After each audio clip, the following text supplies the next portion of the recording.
Hello મિત્રો, કેમ છો? બધાય મજામાં ને મજામાં જ છો તો બધાને જય માતાજી, જય મેલડીમાં અને જય ચાઉનમાં ફરી અમારા નવા બ્લોગમાં એક તમારું સ્વાગત છે। આજે ફરી આપણે એક રેસીપી લઈને આવી રહ્યા છીએ। તો રેસીપી છે આજે સરગવાની કઢી। તો આપણે સરગવાને કટિંગ કરીને રાખી દીધો છે। હવે આને આપણે બાફવાનો છે।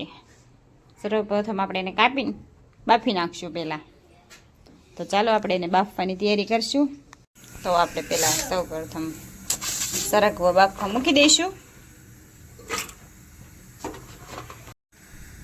તો આપણે એમાં થોડુંક મીઠું એડ કરીશું, કેમ કે બાફતી વખતે સરસ મિક્સ થઈ જાય, કે મોળું ન લાગે પછી। જો ચાલો સરગવો બાફવા મૂક્યો, સરગવો બફાય ત્યાં સુધી આપણે જે એમાં નાખવાનું છે એનું આપણે કટિંગ કરી નાખશું। તો જો આપણે લીલું લસણ લીધું છે, એને આપણે થોડુંક કટિંગ કરી નાખીશું અને આપણે એને થોડુંક ખાંડી પણ નાખશું। અને જે જો ધાણા, આદુ, આમાં લીલું મરચું પણ આપણે જે નાખવાનું બાકી છે। તો જો આપણે મરચું, આદુ અને લસણની પેસ્ટ કરી નાખ્યું છે, થોડાક ધાણા કાપી લીધા છે। હવે આપણે આમાં બનાવશું મિક્સર। તો જો આપણે મિક્સર બનાવવા માટે આપણે પહેલાં છાશ નાખી દઈશું। એટલે નાખશું આપણે બેસન, આપણે હળદર, આપણે સ્વાદ પૂરતું મીઠું નાખી દઈશું। થોડુંક આપણે એમાં લાલ મરચું એડ કરીશું। હવે આને આપણે મિક્સ કરી નાખશું। સરગવો આપણો સરસ મજાનો બફાઈ ગયો છે। હવે આપણે એના જાળીવાળામાં કાઢી લઈશું।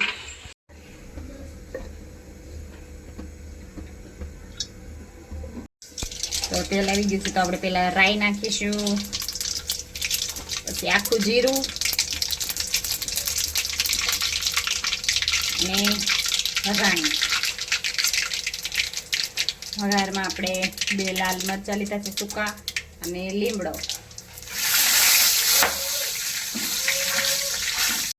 આદુ, મરચાં અને લસણની પેસ્ટ આપણે ખાંડી ક્લિયર કરી દઈશું।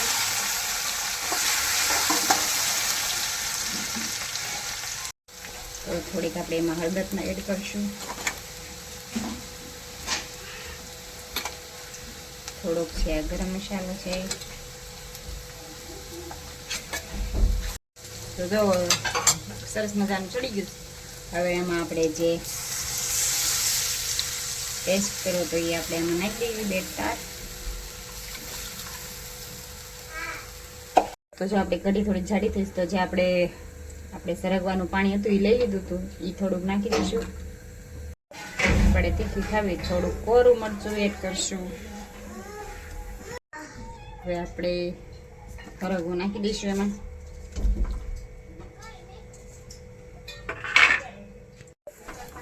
હવે આપણે એને છે ને ઘડી ગરમ થવા દઈશું, સરગવાને બધું મિક્સ થઈ મસ્ત થઈ જાય। થોડીક આપણે ખાંડ નાખશું। તો જો સરસ મજાની આપણી કઢી બની ગઈ છે। હવે આપણે એમાં થોડાક ધાણા નાખી દઈશું ઉપરથી અને ગેસ કરી દઈશું બંધ। આપણી જો કઢી થઈ ગઈ છે તૈયાર। એ બની ગયું છે અને ઉતારી લીધી છે અને જમવા પણ બેસવાની તૈયારી છે, સર્વ પણ કરી દીધું છે। તો અમને ટેસ્ટ કરવા બેસાડ્યા છે, હવે જોઈશી કેવી લાગે છે।